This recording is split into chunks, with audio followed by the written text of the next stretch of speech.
दोस्तों, सनातन धर्म में शनिदेव को न्याय के देवता कहा जाता है और ऐसा मान्यता है कि मनुष्य के अच्छे बुरे कर्म के अनुसार शनिदेव उसको फल देते हैं। और कहते हैं कि शनिदेव जिसके ऊपर भी अपना कृपा दृष्टि डाल देते हैं उसके जीवन सुख सुविधाओं से पूरा भर जाता है। और शास्त्रों में ये भी बताया गया है कि शनिदेव हमेशा घोड़े के ऊपर बैठ के न्याय देते हैं और कर्म के अनुसार मनुष्य को फल देते हैं, और इसलिए घोड़े को शांति और खुशी का प्रतीक बताया गया है। और शनिदेव जब घोड़े पर बैठ के गोचर कर होते हैं तो व्यक्ति के जीवन में अपार खुशियां आ जाती हैं। और शांति के प्रति घोड़े से शत्रु से आसानी से विजय प्राप्त होता है। दोस्तों, क्या आप लोगों को पता है कि शनि जयंती कब मनाया जाता है? कमेंट पे जरूर बताना। 15 मई को शनि अमावस्या होती है और इसी दिन को शनि जयंती के रूप में हर साल मनाया जाता है। शास्त्रों में बताया गया है कि शनिदेव जी का कई वाहन होते हैं और आमतौर पर कौवा को शनिदेव जी का मुख्य वाहन बताया गया है। और शास्त्रों के अनुसार कुल 9 वाहन शनिदेव जी का होते हैं। ज्योतिष के अनुसार व्यक्ति के कुंडली में नक्षत्र, वार और तिथि की गणना से ये पता लगा जा सकता है कि व्यक्ति की राशि में शनिदेव जी का कौन सा वाहन गोचर कर रहा है। दोस्तों, इस वीडियो पे हम लोग जानेंगे कि शनिदेव जी का कौन सा वाहन आपके लिए शुभ माना जाता है और कौन सा वाहन आपके लिए अशुभ माना जाता है। इस वीडियो को एंड तक जरूर देखना। बहुत ही कम लोगों को ये पता होगा कि शनिदेव जी का वाहन कौवा या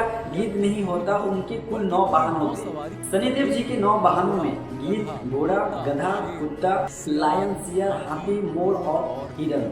और दोस्तों, हमारे शास्त्रों में बताया गया है कि शनिदेव जिस वाहन में बैठ के व्यक्ति के पास जाते हैं उसी वाहन के हिसाब से व्यक्ति को फल प्राप्त होता है। शनिदेव की वाहन का निर्धारण व्यक्ति के जातक संख्या, नक्षत्र संख्या और शनि के राशि बदलने की और तिथि के नक्षत्र बदलने वाला संख्या दोनों को जुड़े और फिर वो पहले को 9 से भाग कर दे और शेष संख्या के आधार पर शनिदेव जी का वाहन का निर्धारण होता है। सवारी गधा, अगर शनिदेव जी का सवारी गधा रहता है तो मनुष्य के लिए अशुभ माना जाता है और उसके जीवन में बहुत सारी परेशानियां और उसको जीवन में संघर्ष करना पड़ता है। सवारी घोड़ा, अगर शनिदेव जी का सवारी घोड़ा होता है तो व्यक्ति के लिए शुभ माना जाता है और उसको शुभ फल भी प्राप्त होता है। और इस समय जातक को समझदारी से काम लेना चाहिए और शत्रु पर वो विजय आसानी से प्राप्त कर सकता है। और घोड़े को शक्ति का प्रतीक माना जाता है, इसलिए व्यक्ति ऊर्जा और जोश से भरा हुआ रहता है। सवारी हंस, अगर शनिदेव जी का सवारी हंस होता है तो व्यक्ति के लिए शुभ माना जाता है। इस समय व्यक्ति को बुद्धि और मेहनत के हिसाब से उसको काम करना होता है और आसानी से उसको सफलता प्राप्त होता है। और अगर किसी व्यक्ति का आर्थिक स्थिति खराब है तो इससे वो बाहर भी निकल सकता है। और दोस्तों, हंस को सभी वाहनों में से अच्छा वाहन कहा गया है।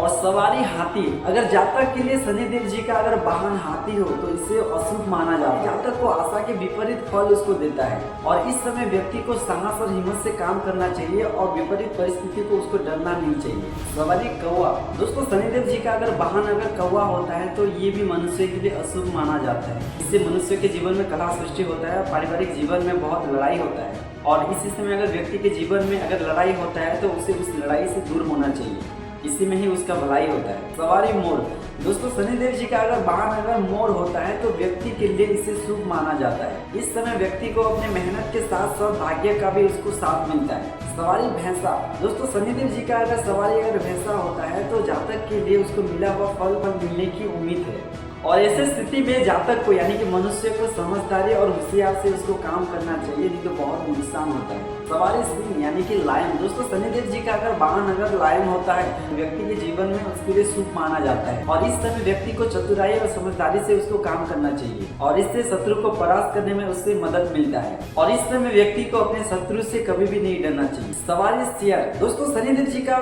सवारी शेर होता है तो व्यक्ति के लिए जातक के लिए अशुभ माना जाता है, उसको शुभ फल नहीं मिलता और इस समय जातक को अशुभ सूचनाएं मिलने का बहुत संभावना होता है। जातक को इस स्थिति में जातक को हिम्मत के साथ उसको काम करना चाहिए। तो दोस्तों, ये था शनिदेव जी का 9 वाहन के बारे में। क्या आपको इस वाहन के बारे में पहले पता था? यस या नो कमेंट में जरूर बताओ। और वीडियो अगर पसंद आया हो तो वीडियो को लाइक करना, चैनल को सब्सक्राइब करना और बेल आइकन को दबाना मत भूलना ताकि ऐसे वीडियो मैं आपके लिए लेके आता रहता। तो मिलते हैं दोस्तों नए वीडियो पे।